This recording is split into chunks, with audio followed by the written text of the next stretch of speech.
Today's video uncovers a touching and intriguing mystery about Gene Hackman, a Hollywood legend who chose to spend his final years in peaceful seclusion alongside his greatest love, Betsy Arakawa.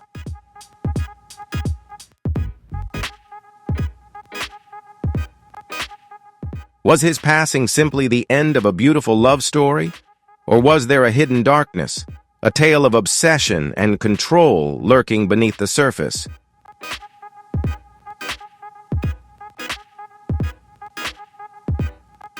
This isn't just a love story. It's a compelling mystery wrapped in unanswered questions.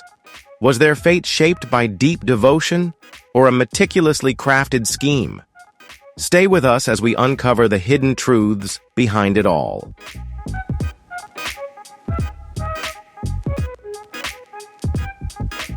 If this story intrigued you, hit the like button and share it with your friends and family to uncover the hidden mysteries surrounding Gene Hackman and Betsy Arakawa. Subscribe and turn on notifications so you never miss our next videos. Drop your thoughts in the comments. We'd love to hear from you here.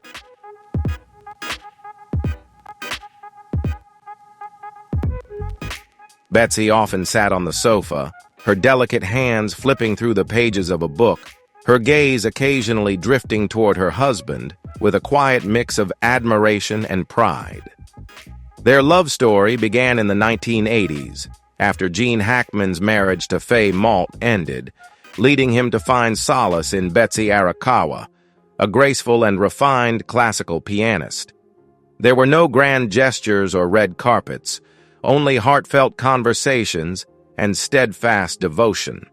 As Gene poured himself into his final film projects, Betsy remained his silent, unwavering anchor, their love flourishing in the quiet moments that needed no spotlight.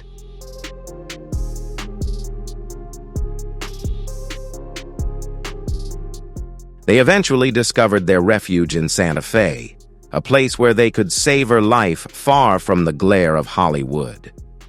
They had a wonderful marriage, and I have to give credit to Betsy for keeping him alive, Leslie shared, her voice carrying a deep emotion as she spoke of her stepmother, the woman who entered Gene's life with quiet devotion and unwavering patience.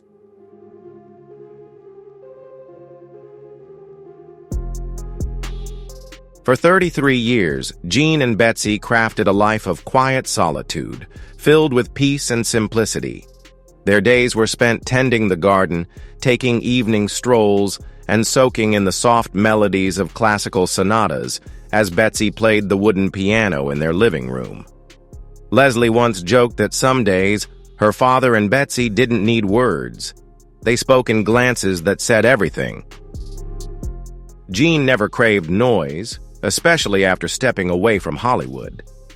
He found joy in life's simplest pleasures, a morning cup of coffee, the thrill of a newly discovered novel from the local bookstore, or standing by the window watching the last golden light fade over the wildflowers in their Santa Fe garden.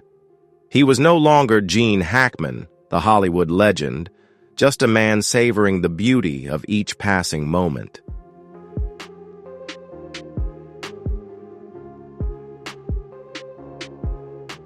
If you enjoy captivating stories and want to stay in the loop on the latest trending events, don't forget to hit subscribe and turn on the notification bell so you never miss a new video.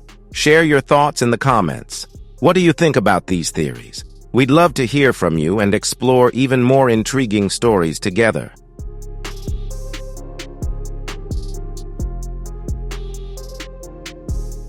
Leslie always believed that after his first failed marriage, her father deserved a peaceful love. Betsy Arakawa, nearly 2 decades younger than Gene, entered his life like a gentle breeze on a cold winter's day, caring for him patiently and listening as he spoke about his old roles, the memories once celebrated by audiences but ones he longed to leave behind. Yet even Leslie couldn't deny that there were moments when she felt Betsy's love for Gene bordered on possession.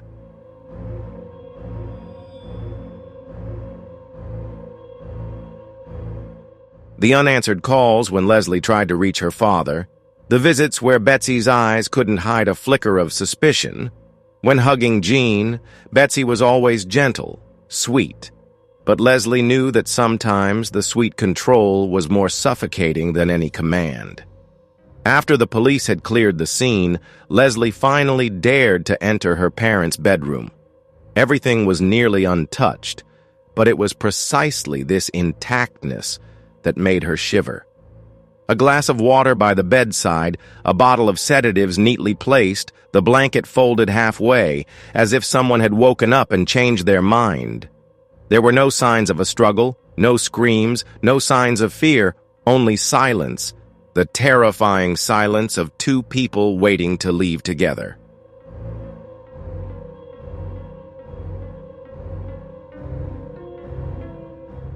Calls from friends and family, messages of concern, invitations to meet. All were met with silence. No replies, no refusals, just an eerie void. It was as if the house had become a tomb, sealing away the once vibrant lives of the people they had known. The police turned to security footage from the estate's front gate.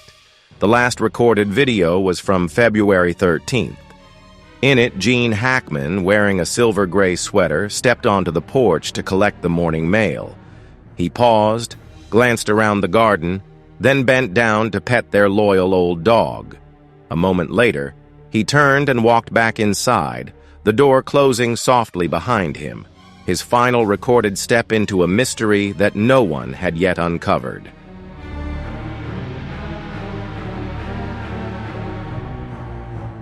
Yet, beneath that serene facade, shadows began to creep in.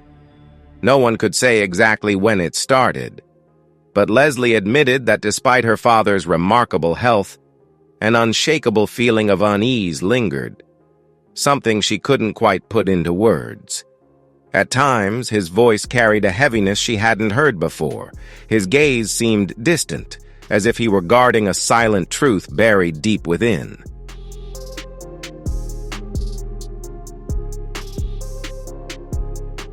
Outside the window, the fading winter light stretched long shadows over Santa Fe. The silhouette of Gene Hackman, the man who once dominated Hollywood, had become nothing more than a collection of unfinished stories and unspoken truths, slowly dissolving into the deepening dusk. And somewhere in the whisper of the evening breeze, the faint notes of a piano still lingered. The final love song of Gene and Betsy, drifting softly through the heart of Santa Fe.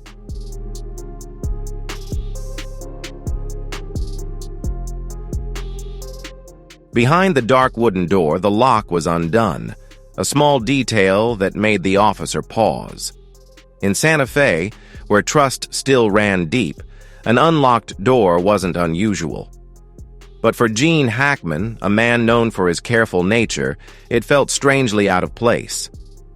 As the door creaked open, the officer wasn't greeted by the familiar warmth of a home. No scent of breakfast wafting through the air, no lingering trace of Betsy's perfume. Instead, the atmosphere was thick and heavy, filled with the musk of aged wood, the damp stillness of a house untouched for too long, and something else, faint, elusive, yet chillingly familiar.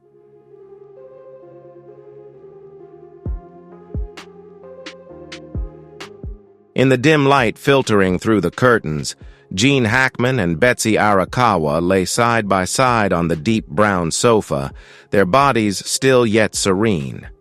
Betsy's head rested gently on Gene's shoulder, as if they had simply drifted off after an afternoon of quiet conversation or paging through a beloved book. At their feet, their small dog, their loyal companion for years, was curled up, its head lightly resting on Gene's hand, eyes half closed. There were no signs of struggle, no injuries, no displaced furniture, only an eerie stillness, as if time itself had paused, preserving the final moments of a perfect afternoon. On the coffee table beside them, an open bottle of prescription pills sat undisturbed. Its placement, neither hurried nor careless, felt like a quiet message, a single piece in a mystery only beginning to unfold.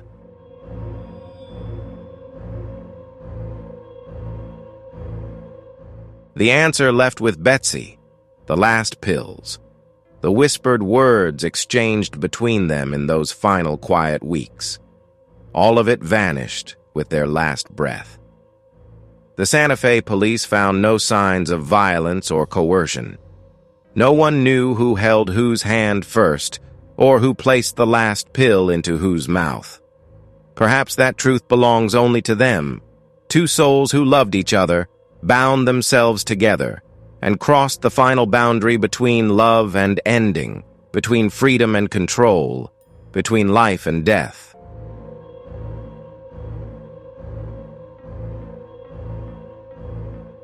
Betsy had been taking mild sedatives for years to manage her chronic insomnia, a struggle that had only deepened as she entered her 70s.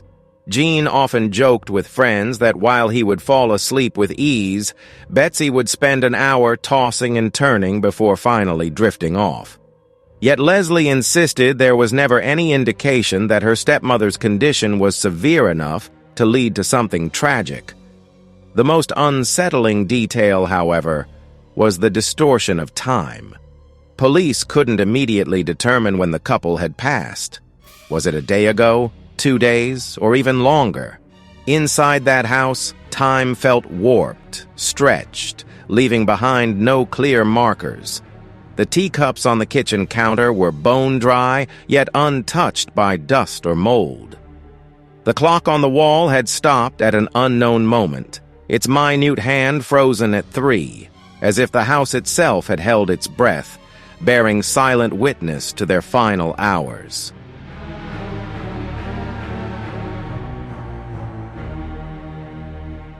When the forensic team arrived, they could only form vague initial theories. There were no signs of forced entry, no struggle, no disturbance, nothing visibly out of place. Yet, something about the scene felt inexplicably wrong. No one dared to call this a routine case. A heavy silence filled the house, thick and unmoving, as if the very walls guarded secrets they refused to reveal. When Leslie Hackman received the news, she rushed to Santa Fe, unable to process the words spoken over the phone.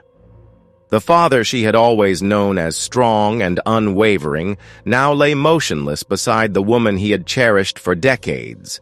On the very sofa where they had spent countless hours lost in conversation, reminiscing about books, old films, and memories that belonged only to them.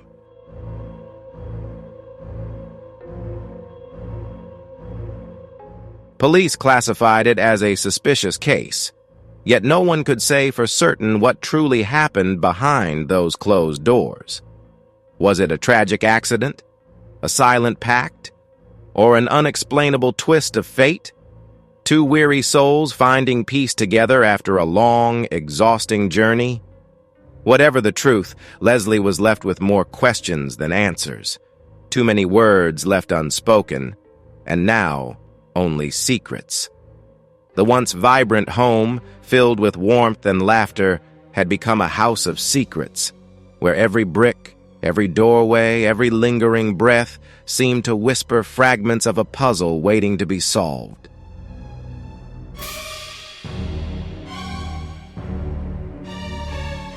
On the night of February 26th, the house remained open, yet the secrets within it may never fully come to light. That evening, beneath the velvet sky of Santa Fe, Leslie Hackman sat quietly by the living room window of the estate where her father and Betsy had spent more than 3 decades. The moon cast a soft silver glow over the trees outside, like a delicate veil between reality and a lingering dream. Everything was silent, yet within Leslie, 1,000 voices screamed. She stayed in the house that night, long after the scene had been cleared, after her father and stepmother's bodies had been taken away. The emptiness was suffocating, an eerie void pressing in from every corner. Every painting on the wall, every piece of furniture seemed to hold a whisper, a story left untold, a mystery waiting to unravel.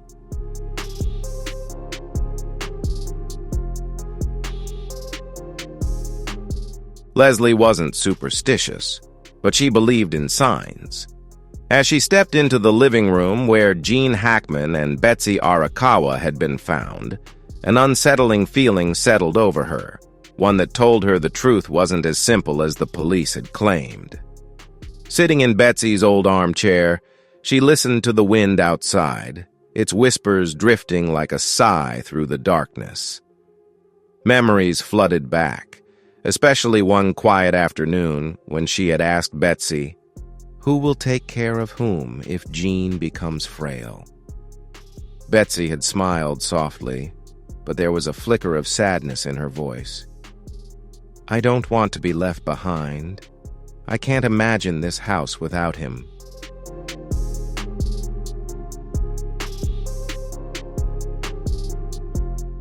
At first, Leslie had dismissed it as nothing more than the words of a wife fearing the loneliness of old age. But now, in the wake of everything that had unfolded, those words weighed heavily on her chest. Betsy hadn't just feared being alone. She had been consumed by the thought that if Gene left first, she would have nothing left to hold on to. In their private conversations, Betsy had confided in Leslie about her fear of becoming a burden as she aged, a quiet dread that had lingered for years, growing deeper in her eyes with every wrinkle that time etched upon her face.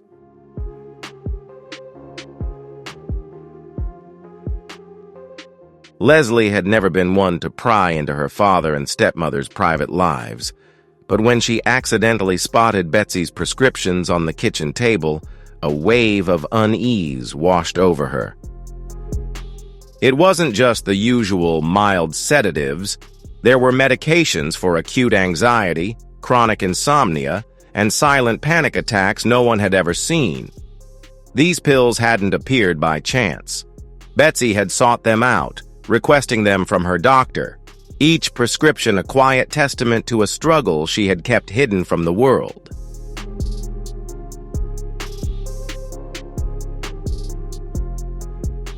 She had always been gentle, meticulous, and ever smiling in front of others.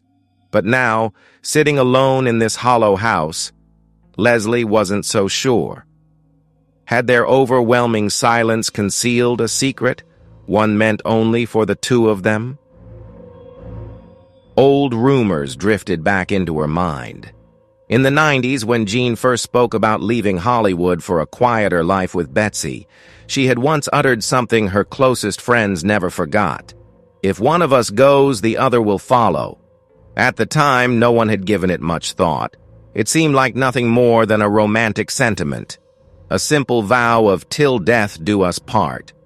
But now, surrounded by the stillness of the empty house, Leslie couldn't help but feel as if the pieces were finally falling into place.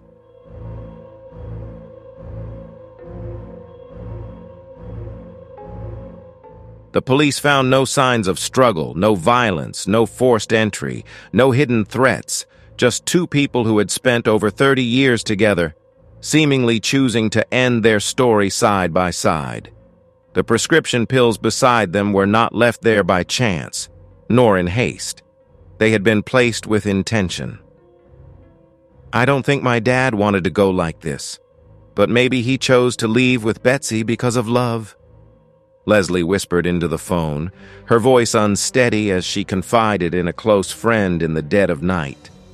She didn't cry, but there was a tremor in her words, as if she were teetering on the edge of something she couldn't yet comprehend. She knew her father. Gene Hackman cherished life. He had endured Hollywood's storms, navigated personal battles, and found solace in the quiet of Santa Fe. But she also knew one undeniable truth. Gene had never let Betsy down. If she had truly pleaded, or if even the faintest trace of fear had flickered in her eyes, Gene would never have refused.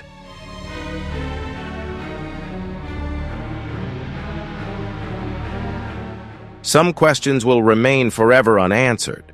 Some secrets meant only for two souls, untouchable, unknowable to anyone else. Leslie understood this.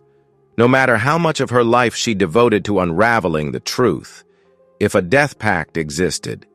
It had followed her father and Betsy to a place beyond reach. Outside the window, the Santa Fe wind whispered through the trees, carrying murmurs, like the voices of old souls, those who had chosen to walk together until the very end, with nothing left to lose but the love they shared. That night, Leslie Hackman didn't sleep, and neither did the house. A strange void settled in, a period later known as the haunted weeks, those eerie days when time felt swallowed by darkness. When the final light spilled through the doorway of their grand Santa Fe estate, no one could say with certainty what truly happened on February 26th. When the bodies of Gene Hackman, Betsy Arakawa, and their loyal dog were discovered, the Santa Fe police were met with a scene both serene and chilling, an ending wrapped in mystery, one that perhaps no one was ever meant to fully understand.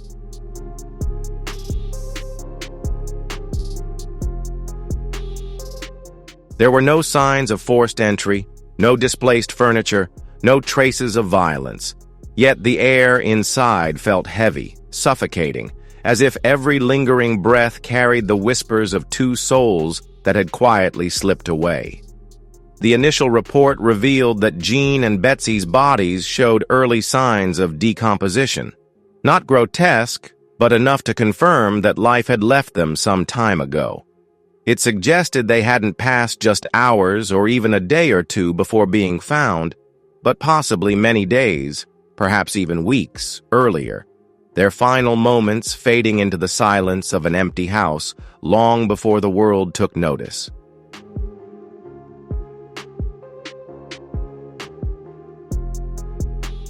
This uncertainty opened a new door, one that led into the darkest corners of the story.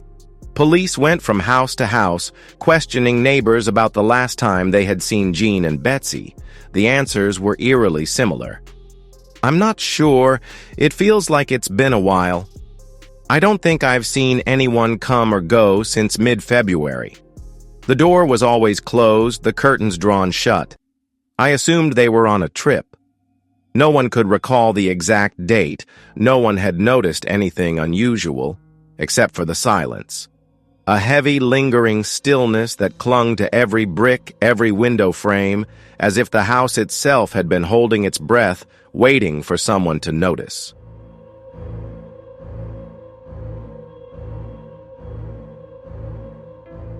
From that moment on, the cameras recorded nothing. No deliveries, no visitors, no movement except for the branches swaying in the cold winter wind. Technicians later confirmed that the system had malfunctioned, likely due to its age, as it had been installed nearly a decade ago. But the timing felt too precise, too coincidental. The failure aligned perfectly with what would later be called the haunted weeks, that eerie void in time when no one knew what had happened behind the heavy wooden door, when the house stood in silence, keeping its secrets hidden from the world.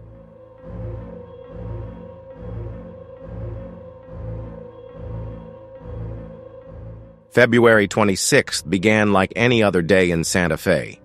A crisp, dry morning, the sky clear as glass, and the first golden rays filtering through the sparse trees that framed the quiet estates. But behind the doors of house number 34, where Gene Hackman and Betsy Arakawa lived, an unsettling mystery was about to unfold.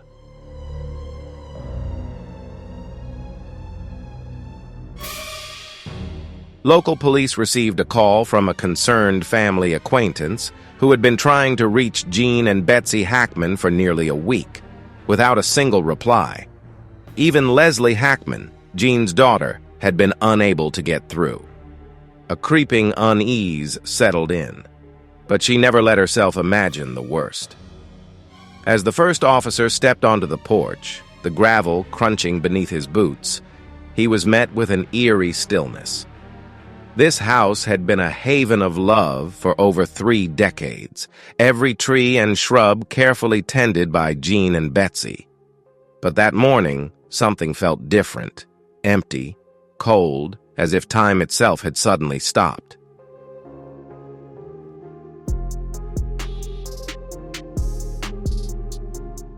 There was no trace of a final meal.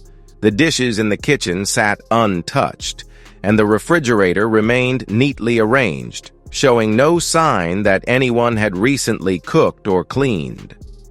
The bed was made, the pillows perfectly placed. Everything was meticulously tidy, so much so that it felt unsettling, as if Jean and Betsy had carefully prepared for the house to become their final resting place. On the nightstand, police discovered a small notebook. The early pages were ordinary: daily tasks, doctor's appointments, medication schedules, and reminders to call the gardener. But as they flipped toward the final entries, the handwriting changed. Slanted, fragmented, as if they were leaving cryptic messages to themselves. If this is the last day, let it be peaceful. There was no formal will, no direct explanation, only scattered thoughts, like pieces of a puzzle deliberately left unfinished, as if Jean and Betsy had wanted those left behind to draw their own conclusions.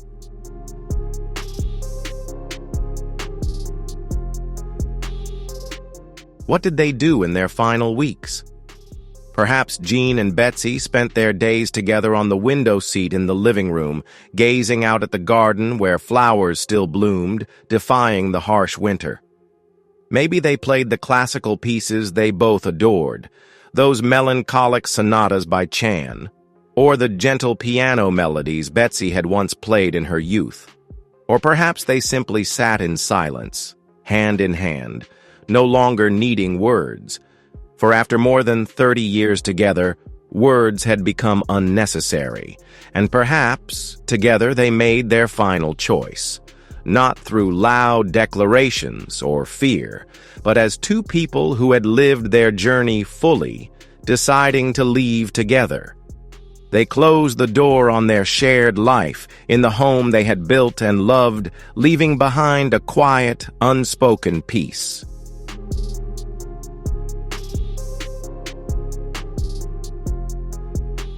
The police would never uncover the exact day they passed. Only Jean and Betsy knew what truly happened behind the door of the Santa Fe estate. But what Leslie Hackman felt as she stood in the empty house was an undeniable presence. Like the shadows of her father and Betsy lingered, quietly watching, smiling at their daughter standing amidst the unfinished story they had left behind. The mystery of those haunted weeks, those fleeting, ethereal days, would remain a tale belonging solely to the two souls who chose to walk together to the very end of the road.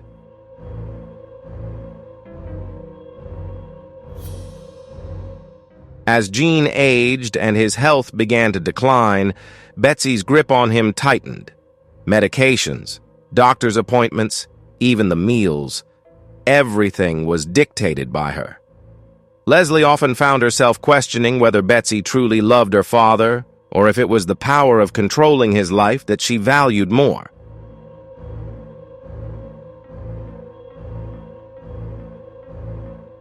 When the Santa Fe police released the list of prescription medications found in the house, Leslie couldn't help but shudder.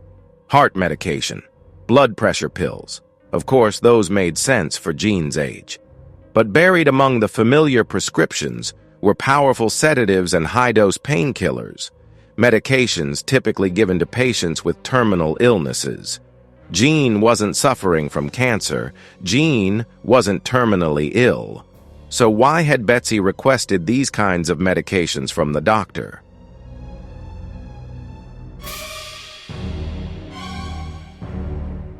Leslie remembered the last time she spoke to her father on the phone. Jean's voice had sounded tired but still warm. He talked about the small vegetable garden Betsy was tending, about an old movie they had just rewatched. There was no trace of despair, no mention of ending his life. So, who had made the decision?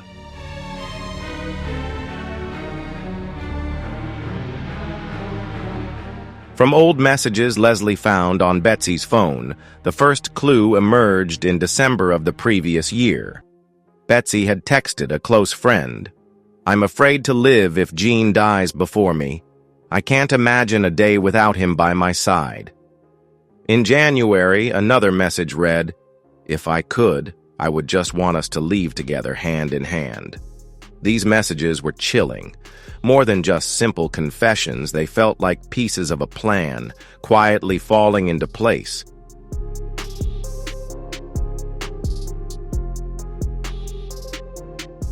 Did Betsy ever voice that fear to Gene? Or did she plant the idea in his mind? The notion of a shared ending, where two elderly souls walk hand in hand through the final threshold. The police found a bottle of pills beside Betsy, with only a few remaining, but they couldn't determine who had taken the pills first. Did Gene take them willingly, or had Betsy persuaded him with soft words or desperate tears? Or, more chilling still, had Betsy slipped the pills into the tea, into the warm soup she prepared every night, ensuring that each sip, each bite, brought Gene closer to the death that had already been planned?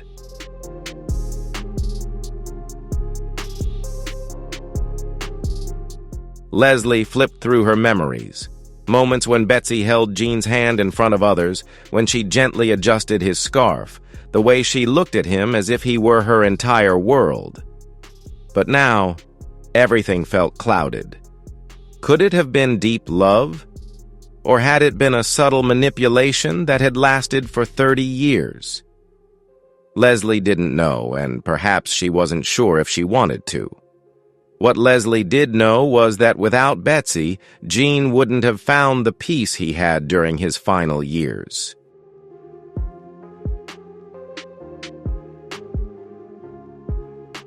Betsy loved Gene in her own way, a love that was obsessive and possessive, but it was that very love that ensured he was cared for with every meal, every nap. Yet, at the same time, Leslie couldn't shake the fear that it was that same love that ultimately ended Gene's life. How much did Betsy truly love him? Enough to care for him until the very end? Or enough to decide how he would leave?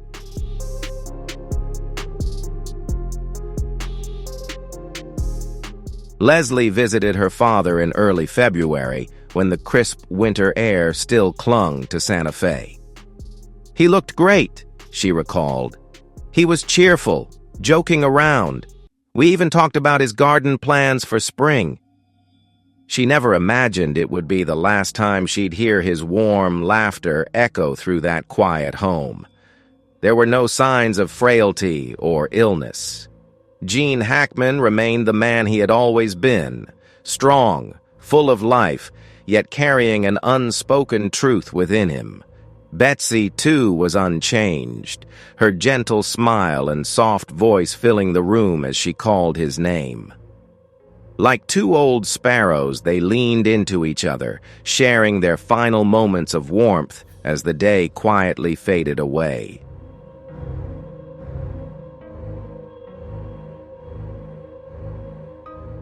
When news of Gene and Betsy's past surfaced, Leslie struggled to comprehend it. It felt too sudden, too unreal.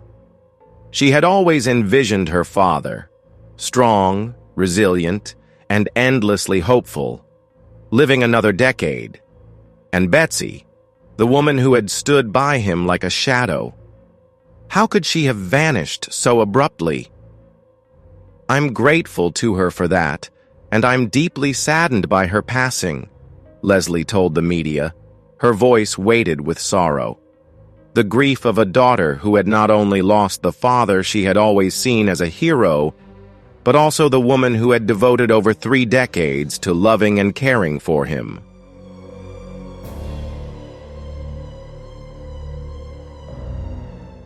In cases of double deaths, there's often something. A handwritten note, a few text messages, or at least some signs leading up to it. But here, there was nothing. No letter from Gene, the man who had spent his life portraying strong, intelligent, and resilient characters on screen. No explanation from Betsy, the woman who appeared gentle but hid deep fears. They left in complete silence.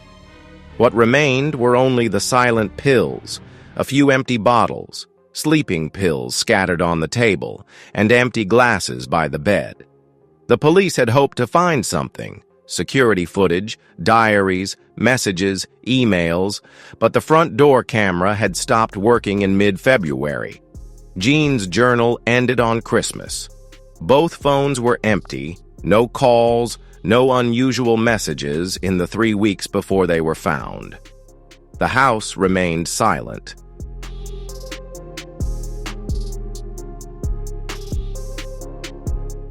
The preliminary conclusion from the Santa Fe police suggests that this was likely a consensual death, based on the evidence and medical records they reviewed. There were no signs of Gene Hackman resisting, no signs of a struggle. But who can say if Gene was fully aware? With the amount of sedatives Betsy had, it wouldn't have been difficult for her to keep him in a semi-conscious state. Enough for him not to resist, but not necessarily in a state of consent. And what about Betsy? Was she the one who took the first pill?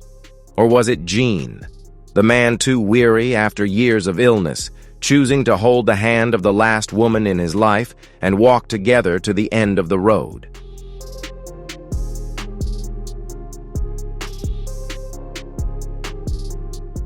The answer will forever remain buried beneath the land of Santa Fe, beneath a beautiful house admired by architects for its blend of Southwestern American and Japanese styles. Gene and Betsy's villa has now become the haunted house of Santa Fe. People passing by gaze at the house with a different eye, whispering about shadows behind the windows, flickering lights in the late hours, even though the house has been sealed and the power cut off. Every night, the wind of Santa Fe sweeps across the hills, the rustling of pine branches in front of the house sounding like whispers of untold secrets. This was once the home of a Hollywood legend.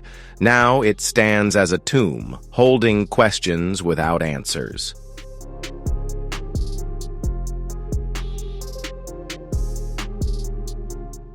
Gene Hackman was Popeye Doyle in The French Connection.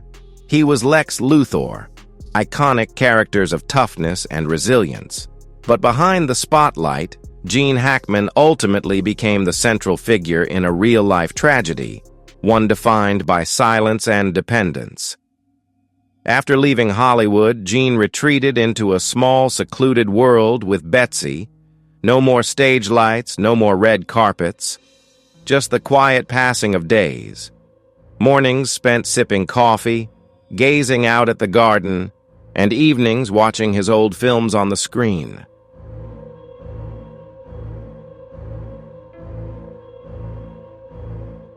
Gene Hackman ended his life as a frail old man, holding the hand of a wife consumed by a fear of loneliness, leaving this world together. Gene Hackman left behind an invaluable cinematic legacy, but alongside that, there remains an indelible shadow. The image of Gene Hackman not on the screen, but in the bed, his cold hand, and Betsy, surrounded by the scent of sedatives and the chilling silence, haunting even those who once admired him. Betsy, the woman once hailed as Gene's last love, is now shrouded in questions. Love or control, care or manipulation, partner or coercion. No one answers, no one knows, and perhaps no one truly wants to dig deeper.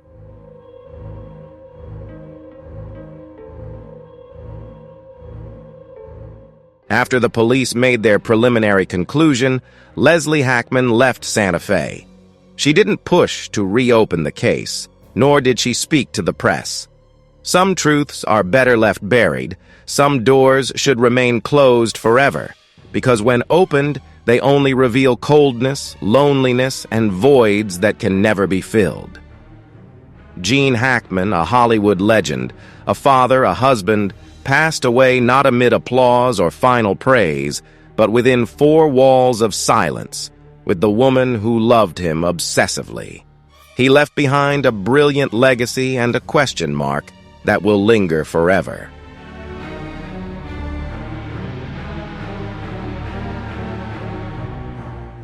From the moment Leslie Hackman stepped through the door of the Santa Fe estate, where her father, the legendary Gene Hackman, and Betsy Arakawa had been found, an unsettling feeling lingered.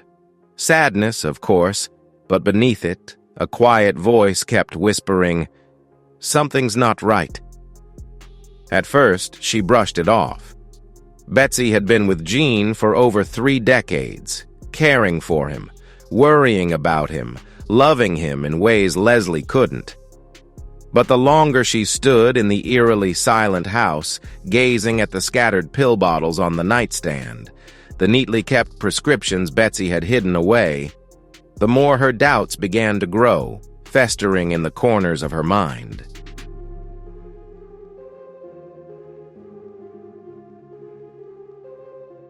Betsy Arakawa, the woman who had entered Gene Hackman's life like a warm breeze on a cold, lonely winter's day, had over the years subtly turned that warmth into a chilling wind of control. Leslie recalled visiting her father, noticing how Betsy would go to great lengths to hide her growing unease. Anyone who spent too much time with Gene, even Leslie, his only biological daughter from his first marriage, was subject to Betsy's scrutiny. The jealousy Betsy harbored toward Leslie seemed unimaginable, but Gene's close friends had all witnessed it. Betsy viewed Gene as her personal possession, and the fear of losing him pushed her deeper into isolation, shutting out the world and creating a small, insular existence where only she and Gene mattered.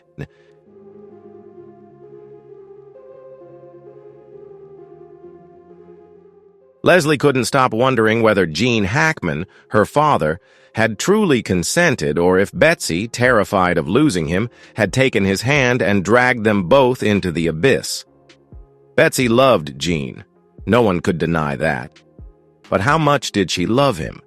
Loved him to the point of being afraid to live without him, to the point of choosing death for both, believing it was the only way to keep him forever, to forgive or seek the truth?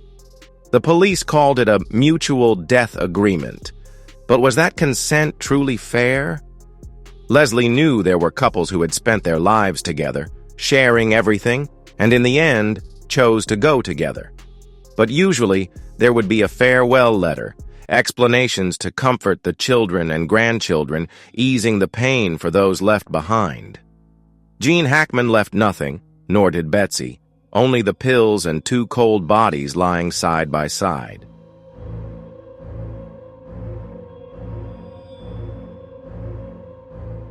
What could Leslie do? Reopen the case? Force the police to investigate further when she knew it wouldn't change the outcome? Or close everything with a prayer, praying for her parents to rest in peace, leaving the secrets behind the Santa Fe door forever? Before the empty house where her parents once lived, Leslie whispered a prayer.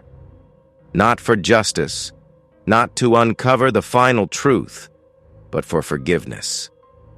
Forgiveness for the stepmother who loved her father too much. Forgiveness for the father who silently accepted or gave up. Forgiveness for herself for not recognizing the signs before it was too late.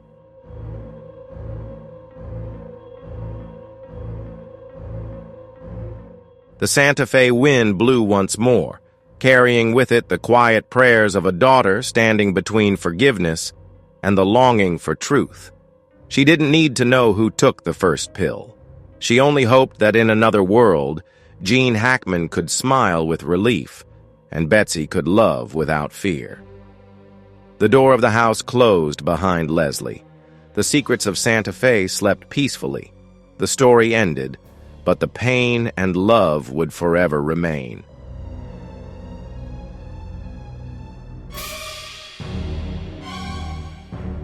Santa Fe, a sun-kissed expanse where golden sunsets set the sky ablaze and the wind hums through rugged cacti and weathered adobe walls. In a secluded corner of this peaceful landscape, Gene Hackman and his beloved Betsy Arakawa found solace in life's quiet moments.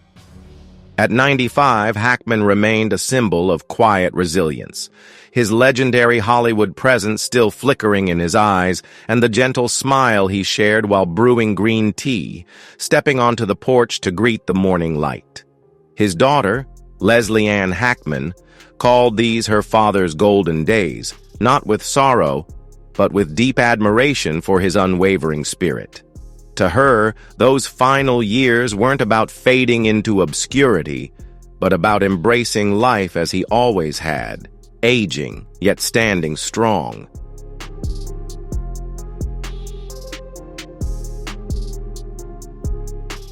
Leslie revealed to Daily Mail on February 27th that her father remained steadfast in his fitness routine, practicing Pilates and yoga multiple times a week. Even at 95, Gene Hackman stayed committed to daily exercise. In the corner of the living room, a neatly rolled dark blue yoga mat and a silver Pilates ball stood as quiet reminders of his peaceful morning rituals.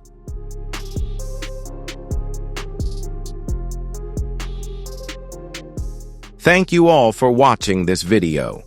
Gene Hackman will always be a legend in the film industry, and the stories from his family will continue to live on in the hearts of many. We extend our deepest condolences to the Hackman family and hope that the wonderful memories of him will forever be cherished. If you found this video meaningful, please leave a like, share it with your friends, and share your thoughts in the comments below. What do you think about Gene Hackman's legacy? Don't forget to hit the subscribe button and turn on notifications so you don't miss our latest videos. See you in the next one.